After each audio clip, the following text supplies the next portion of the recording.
एक चीज़ जो आज हमारे गुरुदेव ने फरमाई है। प्रभु ने फरमाया कि लोगों के अंदर ना निरंतरता का बहुत अभाव है। निरंतरता का मतलब होता है कि कंटिन्यूटी। अगर एक काम को आज शुरू किया तो फिर उसको कंटिन्यू करने की हिम्मत उनमें नहीं होती। इसका मतलब सिंपल सा ये है कि शुरुआत करते हुए एक जोश होता है, एक ताकत होती है, मन में भाव होता है कि हम इस काम को पूरा करेंगे। लेकिन वो जो भाव है लंबे समय तक नहीं रहता। तो एक बार इस बात को अपने आप को समझाने की ज़रूरत है और अपने आप को कंटिन्यूस जोश में लाने की ज़रूरत है। जोश का मतलब यही है कि जब आप खुद से खुद को मोटिवेशन देते हैं ना, तो आपको अपने ही आप से खुद को मोटिवेशन देना होता है, खुद से समझाना होता है कि मेरे लिए ये काम ज़रूरी है। सारी ज़िंदगी कोई और आपको नहीं समझा पाएगा। सदा सदा लोग आपको बताने वाले नहीं होंगे, समझाने वाले नहीं होंगे। कोई रोज़ ही आपको मोटिवेट करता रहे, समझाता रहे। कभी खुद को भी समझाया करें। दूसरों के मतलब इसको हम सेल्फ स्टार्ट और धक्का स्टार्ट बोलते हैं। भाई सेल्फ स्टार्ट हो आप या धक्का स्टार्ट हो, अब आप खुद देखो आप किस कैटेगरी में आते हो। सेल्फ स्टार्ट होते हो, अपने आप से अपनी आत्मा को उठाने का प्रयास करते हो, या केवल धक्के से चलने वाले लोगों में से कैटेगरी में हो। अपने अंदर की इस सेल्फ स्टार्ट वाली पावर को जगाइए। अभी भी हमने जो ये सेल्फ स्टार्ट किया, अपने कर्मों को ख़त्म करने के लिए एफर्ट डाला, प्रयास किया। क्योंकि अगर हम प्रयास नहीं करेंगे तो एक दिन ये कर्म हमारे सिर पर आकर खड़े हो जाएंगे और बहुत भारी होगा उस समय हिसाब किताब कर पाना, सच में बहुत भारी होगा। आज आसान है, आज चीज़ों को टेक केयर करना आसान है क्योंकि आज हम पूरे होश में हैं, समझ में हैं। भगवान ना करे कल को समस्या आए, शरीर में हिम्मत ना हो, ताकत ना हो, तब ये कर्म सामने आए तो बड़ा मुश्किल हो जाएगा।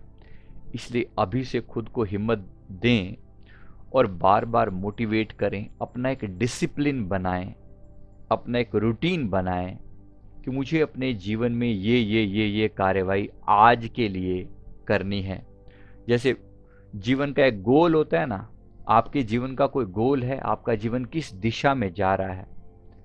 तो एक लॉन्ग टर्म गोल होता है, फिर एक मिड टर्म गोल होते हैं, और फिर शॉर्ट टर्म गोल होते हैं, और फिर डेली प्लानिंग होती है। इसका मतलब यह है कि आप अगले 5 साल में क्या करने वाले हैं, अगले 2 साल में क्या करने वाले हैं, अगले 6 महीने में क्या करने वाले हैं, अगले एक हफ्ते में या एक 10 दिन में क्या करने वाले हैं। क्या जीवन में ऐसा कुछ भी प्लान है? और क्या वो प्लान आपको आपकी दिशा में, जीवन का जो आपने लक्ष्य स्थापित किया है, क्या उसकी दिशा में ले जाने के लिए सही प्लान है? अगर आपके जीवन में प्लानिंग नहीं है तो जीवन एक धक्का स्टार्ट वाला सिस्टम में चलेगा, खुद से खुद को समझ नहीं आएगी। इसलिए प्रयास करें खुद से खुद को डिसिप्लिन बनाने की, आत्म अनुशासन। अगर आप हमारे जीवन में अनुशासन नहीं है तो हमारा जीवन सदा दूसरों के कंट्रोल में रहेगा। कोई कुछ कह देगा, हम वैसा करना शुरू कर देंगे, और ऐसे लोगों का जीवन जो है रिक्वायर्ड दिशा में नहीं जाता। ऐसे लोगों को लक्ष्य प्राप्त नहीं होता जिनके जीवन में अपना सेल्फ इनिशिएटिव नहीं है। तो अपनी आत्मा को खुद से रोज जगाने का प्रयास किया करें। जो सत्संग सुने ना, उन वचनों को खुद को बैठकर समझाएं कि आज मैंने क्या सुना और इन वचनों का मेरे लिए क्या महत्व है। क्योंकि गुरुदेव जब कुछ फरमाते हैं ना, तो वो सबके दिलों की जानते हैं, देखते हैं कि लोग कहाँ अटके हैं। वही बात हमारे दिमाग में डाली जाती है और वही बात शब्दों से बुलवाई जाती है। अब ये बात सोचिए कि आपका जीवन किस दिशा में जा रहा है, और क्या आपको अपनी उस दिशा को पाने के लिए प्लानिंग है। अगर आपके जीवन में प्लानिंग नहीं है तो फिर आपका जीवन, वो जो चीज़ है, जो आपका लक्ष्य है, वो अचीव हो पाए इसकी बात की कोई गारंटी नहीं है। अपनी तरफ से बेस्ट एफर्ट डालें और साथ ही साथ प्रार्थना भी करें। एक भक्त का हृदय यही कहता है, मैं अपना प्रयास भी करूंगा और प्रार्थना भी करूंगा। आप सोचिए, बिना प्रयास के की हुई प्रार्थना बिल्कुल व्यर्थ है। हे प्रभु मुझे धन दिलवा दो। भाई दिलवा दो क्या, परमात्मा कोई बोरी लेकर थोड़ी घर में आएगा। वे कट्टा लेकर परम भगवान जी चले आ रहे हैं नोटों का कट्टा भर के, हाँ बोल भाई क्या चाहिए ले, ऐसे नहीं होगा ना। हम एक तरफ एफर्ट डालेंगे, पहले प्रयास करेंगे, फिर प्रार्थना करेंगे, प्रभु मेरा प्रयास सही दिशा में जाए, ऐसी कृपा करना। This is okay, perfectly fine. तो मांगना हो तो ऐसी बात मांगे, हे प्रभु मेरे जीवन में निरंतरता हो, कंटिन्यूटी हो। जो आज मांगा है, जो आज मन में संकल्प लिया है, उसको पकड़ के रखें। एक संकल्प लेने का ना समय होता है, कम से कम 40 दिन तक उसको निभाएं। कोई भी काम, जैसे सिमरन का चलिया रखा जाता है, इसीलिए चलिया रखा जाता है। चलिया का मतलब 40 दिन का एक टाइम पीरियड, कि 40 दिन तक मैं इस एक्टिविटी को डेफिनेटली करूंगा। इसका मतलब यही होता है, कोई भी काम साधना करनी है 40 दिन तक 1 घंटा डेली बेस पर मैं इतने दिन तक करूंगा। अगर अपने शरीर की सेहत पर काम कर रहे हैं तो मैं डेली इतनी एक्सरसाइज कम से कम 40 दिन जरूर करूंगा, ताकि वो हमारी आदत में शुमार हो जाए। तो इसके लिए प्रयास करें, अपने जीवन को बेहतर लेवल पर लेकर जाना है।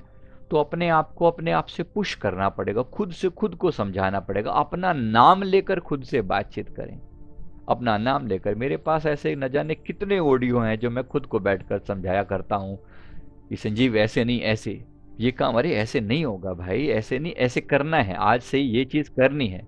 हर रोज उस बात को अपने दिमाग में डालना, हर रोज अपने दिमाग में उस बात को डालना कि ये काम मैंने करना है।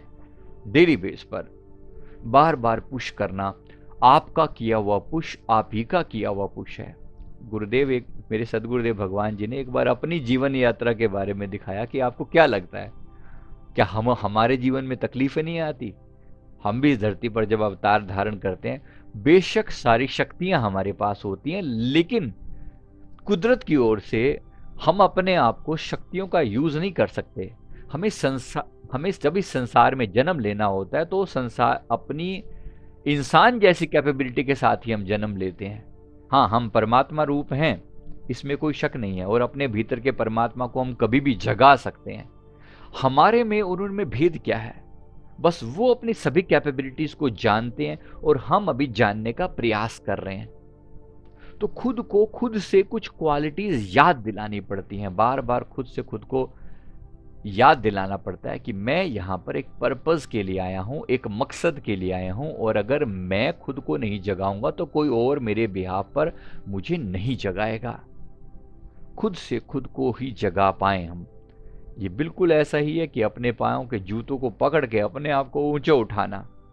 लेकिन ये प्रयास किसी को तो करना पड़ेगा ना, किसी को तो करना पड़ेगा। इसीलिए हम जैसे लोगों को एकांत बड़ा पसंद है। एकांत का मतलब यह है कि जब कोई आपकी एनर्जी से कनेक्टेड ना हो, आप अकेले बैठकर खुद को समझा पा रहे हैं, खुद को समय दे पा रहे हैं। तो जीवन में डेली बेस पर कम से कम 1 आध घंटा ऐसा निकाले जब आप अपने आप से बात कर पाएं, खुद को खुद से समझा पाएं।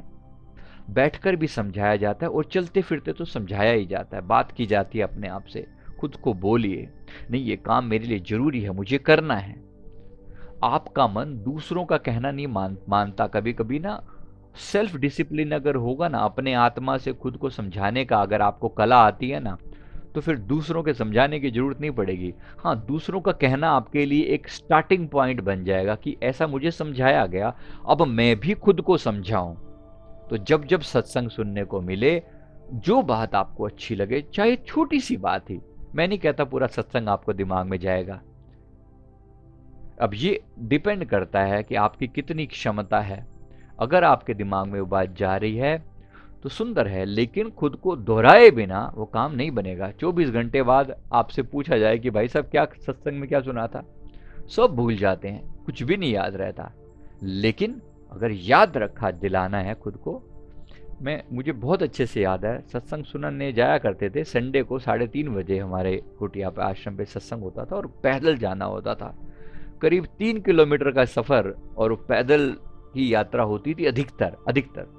कभी कभी कोई साधन मिल गया तो मिल गया, लेकिन पैदल बहुत बार, दोपहर का टाइम 3:30 बजे गर्मियों में आप सोच सकते हो क्या हालत होती होगी, लेकिन पैदल जाना। और फिर आश्रम पे जो भी सत्संग होता, फिर आके अपनी माता जी को, मेरी मम्मी को सुनाया करते थे कि ऐसे बोला बाई जी ने, ऐसे कहा, संतों ने ऐसे समझाया, ये समझाया, वो समझाया। तो ऐसा करने में दोहराई भी हो जाती थी, रिवीजन हो जाता था, जिसको कि अब मन में याद भी रखना होता था कि घर जाके मम्मी को सुनाना है, बताना है। मम्मी विस्तार से पूछते थे, अच्छा बताओ क्या बोला, अच्छा यही कहा उन्होंने, कुछ और भी कहा, तो और भी कहा, तो इसका मतलब याद करने की जरूरत है। तो धीरे धीरे वही, जब मम्मी को समझाते थे बात को, फिर और अड़ोसी पड़ोसी भी दो चार सुनने वाले आ जाते थे, भाई वहां से आया, प्रसाद लेकर आया होगा, तो प्रसाद भी दो दो दाने सबको मिलते, और प्लस जो भी सुना होता वो यूं का यूं सुनाने की कोशिश होती कि मैं उसको पहले मन में उसको गुथ लूं, अच्छे से समझ लूं, और फिर ही किसी को समझाया जा सके। इसी तरह से कोशिश करें अपने भीतर चीजों को अब्जॉर्ब करने की। आज ही मैं अपने गुरुदेव के पुराने वचन याद कर रहा था। हमारे श्री सदगुरुदेव भगवान जी सदा वचन फरमाते रहे हैं। वो वचन जब वो अपनी अच्छी सेहत में हुआ करते थे तो किस प्रकार सुंदर वचन होते थे, बड़े प्यार से, कि कोई भी बात कहनी तो इतने प्यार से समझा समझा कर इतने प्यार से समझानी कि इंसान के दिमाग में बात बैठ जाए कि लख 84 भरम दिया दुर्लभ देही पायोई, नानक नाम संभाल तू सो दिन नेड़ा आयोई। गुरुदेव ने एक बार फरमाया था, मैंने इस दोहे को मन में कई बार रिपीट किया, रिवाइज किया। प्रभु ने आज ये फरमाया है, अगर और कुछ याद नहीं रहेगा तो एक बात तो याद रहेगी ना, ये दोहा ही दिमाग में बिठा लिया, और वो दिमाग में घूमता रहता है बार बार बार बार। गुरुदेव, अब इसके साथ जुड़ी हुई सारी थ्योरी अपने आप याद आ जाती है। तो कुछ की पॉइंट होते हैं जिनको याद रखना चाहिए हमेशा।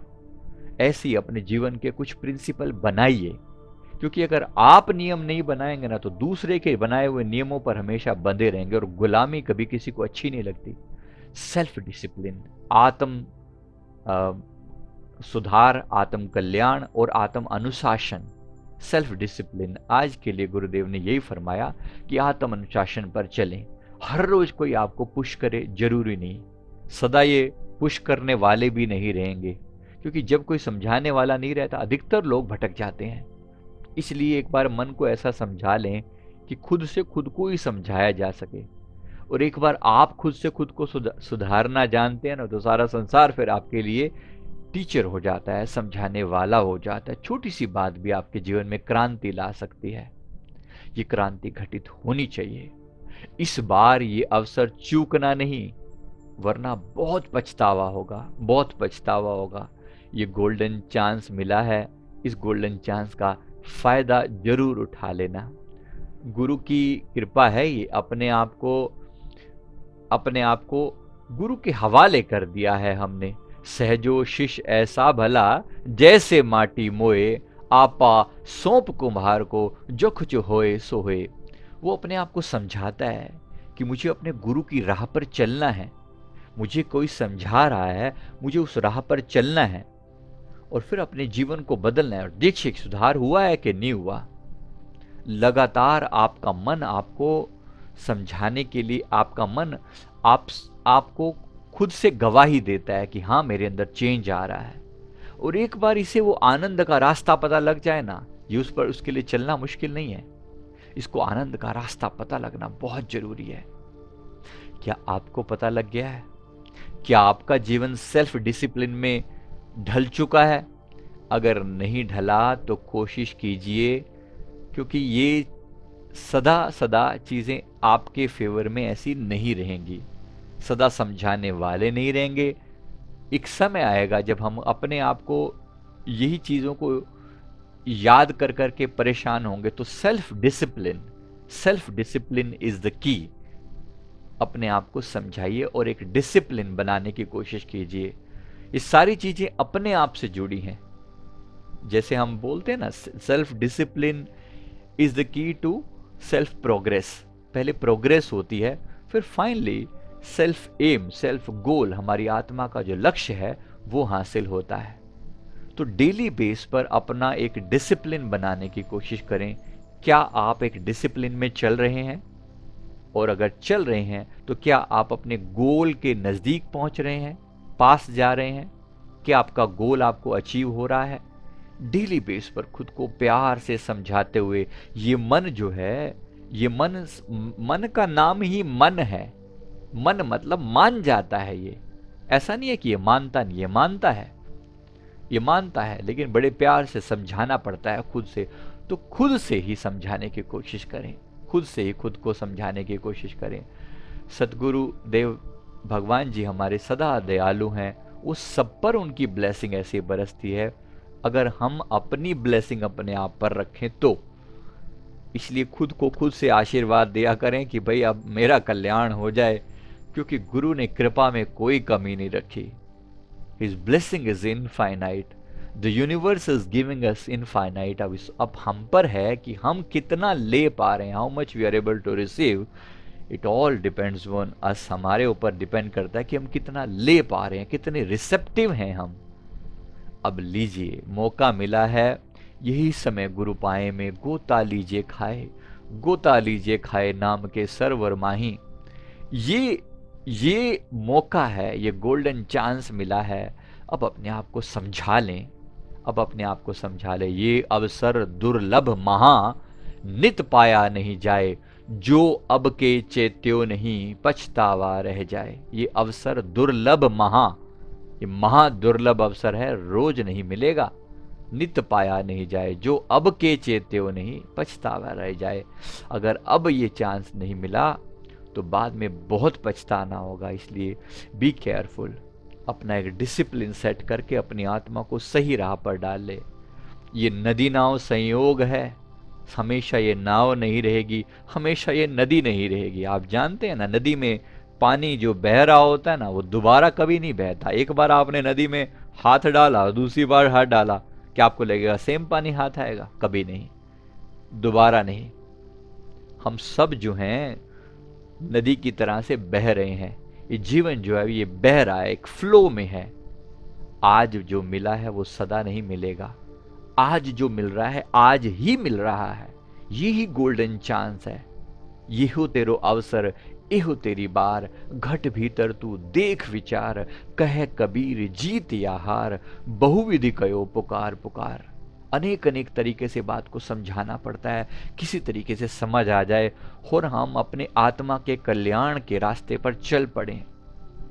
आत्मा का कल्याण, जिसमें मेरी आत्मा को सुख मिल सके, स्वांत सुखाए बहुजन हिताय, मेरी आत्मा का कल्याण हो और अनेक जनता के लिए मैं सेवा करके जाऊं।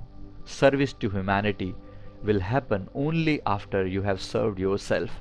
जब तक आपने अपनी सेवा नहीं करी, अपने आप को नहीं समझा, अपने आप को नहीं समझाया, कोई आपकी बात को नहीं समझेगा। याद रखना, इस द की। सारी चीजें आपसे शुरू होती हैं। खुद से प्रेम नहीं किया, कोई आपसे प्रेम नहीं करेगा। खुद को डिसिप्लिन में नहीं डाला, कोई आपको डिसिप्लिन में नहीं डाल सकता, नहीं डाल सकता। खुद के लिए अगर आपने गोल नहीं बनाए, कोई और आपकी लाइफ के लिए गोल नहीं बना सकता। दूसरे केवल समझा सकते हैं, चलने का इरादा आपको करना पड़ेगा। इसलिए ये गोल्डन चांस है, इसका पूरा पूरा फायदा उठाएं, पूरा फायदा उठाएं। ये मौका इस तरीके से नहीं मिलेगा। मेरा काम है अपनी बात कहना, गुरुदेव का संदेश आप तक पहुंचाना। अब आप आगे आपकी मर्जी। मेरी प्रार्थना स्वीकार करें और अपने आप पर कृपा करें, एक डिसिप्लिन में ढालें।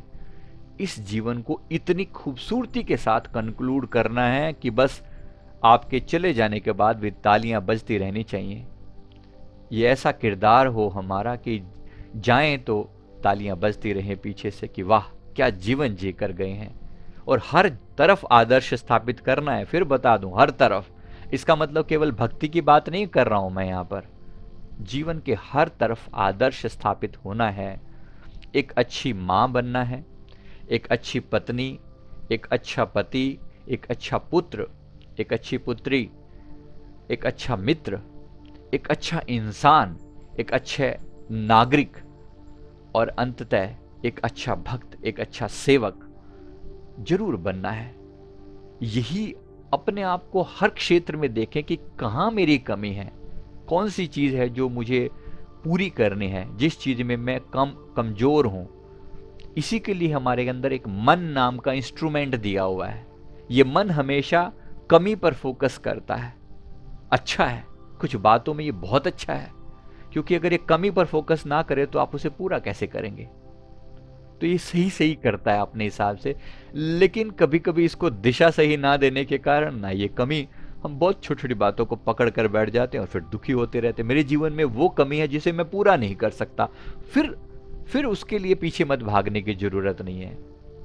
जो कमी आप जीवन में पूरी नहीं कर सकते, उसको लेकर दुखी होने की जरूरत नहीं है।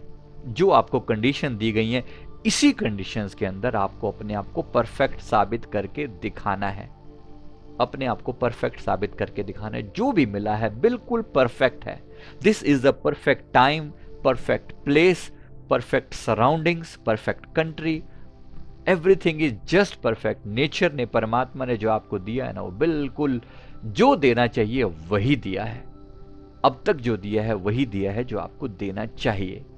क्या आपने भी वही फायदा उठाया है जैसा आपको उठाना चाहिए? अगर नहीं उठाया तो जरूर उठा लें। गोल्डन चांस है, बार बार नहीं मिलेगा, नहीं मिलेगा, नहीं मिलेगा। इस बार आपकी बार है। ये मौका है आत्मा का कल्याण भी और संसार में आदर्श स्थापित करके जाना है। अच्छे इंसान का, अच्छे पिता का, अच्छी माता का, अच्छी बहन का, अच्छी बेटी का, अच्छे बेटे का, अच्छे मित्र का, ऐसा आदर्श स्थापित करके जाना है कि लोग समय आने तक याद करते रहे। जैसे भगवान राम का आदर्श याद करते हैं ना, क्या आप कम हैं अपने अंदर? क्या आपके अंदर रोम रोम में राम नहीं समाये हैं? समय है ना। अपने आप को हर आदर्श पर पूरा करने की कोशिश करें, तभी वो बात सत्य हो पाएगी। ओम पूर्णमिदः पूर्णमिदं पूर्णाति पूर्णमुदच्यते। पूर्ण में से पूर्ण ही तो प्रकट होगा, और कैसा अधूरा थोड़ी प्रकट होगा। तभी तो पूर्णता की ओर चलने की कोशिश करें। होगा, जरूर होगा। सदगुरु दया करेंगे, उनकी कृपा हमेशा हमारे साथ है। अब बाकी की दया हमें अपने ऊपर करनी है। Thank you very much. जीवन का लक्ष्य चूक नहीं जाना। Thank you. बोलो जयकारा बोल मेरे